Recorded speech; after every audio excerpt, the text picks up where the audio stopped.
নীল, কোথায় চলে গেলি? বাইরে আয়, তোর বউ এখন আমার জিম্মায় আছে। মুখের উপর থেকে কালো মাস্কটা খুলে কথাগুলো বলল দেবু শঙ্কর। আসলে এটাই খুনিয়াবাড়ি গ্যাংয়ের বৈশিষ্ট্য। যত পুলিশে অ্যারেস্ট করুক, যতই ভালো সিকিউরিটি থাকুক না কেন, ওরা ঠিক জেলের বাইরে বেরিয়ে আসে। গতকাল খুনিয়াবাড়ি গ্যাংয়ের ৩০ জনের দলকে আলিপুর জেলে শিফট করানো হচ্ছিল। সেই সময় ওদের সর্দার বাবু গোস্বামীর লোকজন পুলিশের গাড়িতে হামলা চালায়। কিছু পুলিশ কর্মীর মৃত্যুও হয়। আর সেই সুযোগেই খুনিয়াবাড়ি গ্যাংয়ের মেম্বাররা পালিয়ে যায়। নীল না থাকলে না খুনিয়াবাড়ি গ্যাংয়ের সদস্যরা ধরা পড়তো, আর না ওদের এত ঝক্কি পোহাতে হতো। সব দোষ ওই একমাত্র নীলের। তাই ওরা প্ল্যান করে নীলকে খতম করতে চায়। আর সেই প্ল্যান অনুযায়ী ওরা নীলের উপর নজর রেখে চলে এলো শালিনীর বাড়িতে। ওদিকে বাথরুম থেকে দেবুর গলা পেয়ে চমকে উঠল নীল। দেবু শঙ্কর এখানে কি করছে? ও জেল থেকে কবে ছাড়া পেল? নীলের ভ্রুতে ভাঁজ পড়ল। বাথরুমের দরজা বন্ধ, ভিতরে রয়েছে নীল, আর বাইরে বসার ঘরে দেবু শঙ্কর আর ওর গুন্ডারা শালিনী, প্রিয়াঙ্কা, আদ্রিতা তাদের হাতে বন্দি। এখন কি করা উচিত কিছুই বুঝতে পারছিল না নীল। কিন্তু ওর কিছু করার আগেই বাথরুমের দরজা একটা লাথি মেরে ভেঙে দিল দেবু শঙ্কর। দেবু, তুমি কি পাগল হয়ে গেলে নাকি? এটা আমার বাড়ি নয়, গম্ভীর হয়ে চিৎকার করে বলল নীল। আচ্ছা, এখন আমি পাগল তাই? কিন্তু আর আমি মোটেই তোমার ফাঁদে পা দেব না। মাথা নাড়াতে নাড়াতে জিজ্ঞেস করল দেবু। এখানকার কাজ খুব তাড়াতাড়ি শেষ করতে হবে দেবুকে, তাই সে আর নীলের কথার জালে জড়াতে চাইল না। বাথরুমটা এমনিতেই ছোট, এখান থেকে পালানোর কোনো পথ নীলের কাছে ছিল না। তাই দেবু দেখল এটাই সুযোগ।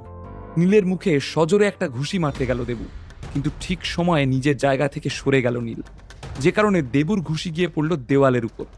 সঙ্গে সঙ্গে চিড় ধরে গেল দেওয়ালে। ব্যথায় কাতরে উঠল দেবু। দেবু শঙ্কর, তোমার এত বড় সাহস, তুমি আমার গায়ে হাত তুলছো?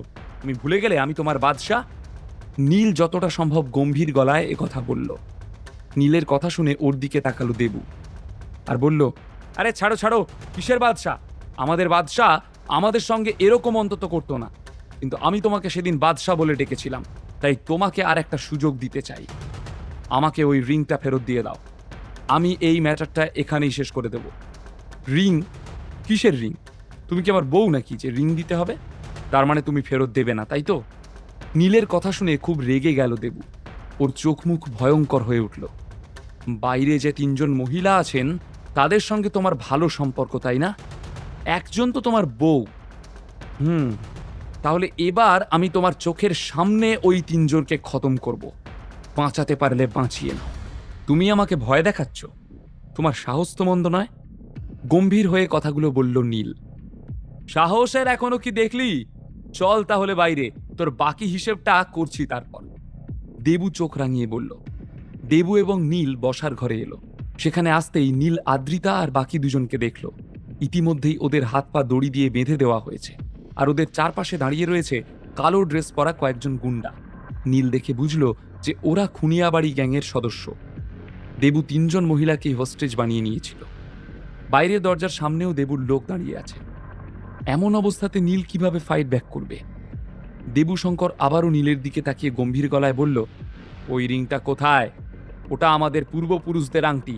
তুমি জানো না আমি কোন আংটির ব্যাপারে কথা বলছি? তোমার কি এসব মজা মনে হচ্ছে? আরে ওই রিংটা তো আমি তোমাকে দিয়ে দিয়েছিলাম, ওটা আমার কাছে নেই। তোমার কাছে নেই নাকি তুমি আমাকে দিতে চাও না? নীলের দিকে তাকিয়ে কটাক্ষের সুরে বলল দেবু। নীল জবাব দেওয়ার আগেই ওর দিকে তেড়ে গেল দেবু। নিজের হাত মুঠো করে নীলের উপর হামলা চালালো সে, কিন্তু তখনই আচমকা থমকে গেল দেবু। কাঁপতে কাঁপতে মাটিতে পড়ে গেল সে। ব্যথার চোটে কাতরাতে লাগলো দেবু, মুখ দিয়ে ফেনা বেরোতে লাগলো। দেবুর সাঙ্গপাঙ্গরাও কেমন একটা করতে লাগলো। আদ্রিতা, প্রিয়াঙ্কা ও শালিনী অবাক দৃষ্টিতে সবটা দেখছিল। এদিকে দেবুর দিকে এগিয়ে গেল নীল। ওর অবস্থা যেন নীলের চেনা চেনা ঠেকল। প্রথমবার প্রস্তরজিৎ খাওয়ার পর নীলেরও এমন অবস্থা হয়েছিল। তুমি কি কোনো শক্তিবর্ধক ওষুধ খেয়েছ? কৌতূহলী হয়ে জিজ্ঞেস করল নীল। নীলের প্রশ্নের কোনো উত্তর দিল না দেবু। ও ব্যথায় ছটফট করতে লাগলো। মনে হচ্ছিল যেন সারা শরীরে পিঁপড়ে উঠে চিবিয়ে চিবিয়ে খাচ্ছে। দেবুর শরীরের প্রত্যেকটা হাড়ে যন্ত্রণা করছিল। ব্যথায় শরীর নাড়াতেই পারছিল না সে। একটা মুহূর্তের জন্য দেবুর মনে হলো ও মৃত্যুর খুব কাছে চলে এসেছে। নীল সঙ্গে সঙ্গে মাটিতে বসে পড়ল। দেবুর শরীরের সিমটমসগুলো খুব ভালোভাবে অবজার্ভ করতে লাগলো। কিন্তু নীল যখন ওষুধগুলো খেয়েছিল ওই সময় নীলের শরীর এতটাও খারাপ হয়নি। ও তো অজ্ঞান হয়ে গিয়েছিল। অজ্ঞান হওয়ার পর ওর সঙ্গে আর কি হয়েছিল সেটা নীল আর মনে করতে পারল না। কিন্তু দেবু অজ্ঞান হলো না কেন? ও কোনো ভুল ওষুধ খেয়ে নেয়নি তো? এসব অনেক প্রশ্ন নীলের মনে চলতে থাকলো।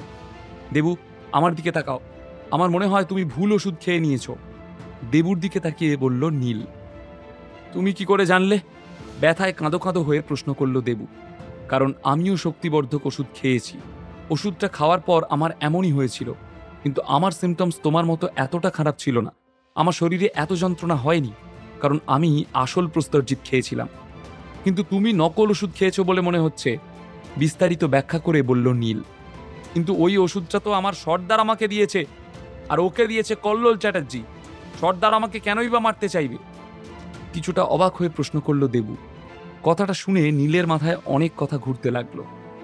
কল্লোল চ্যাটার্জির বাড়ি থেকেই ওই রিংটা পেয়েছিল নীল।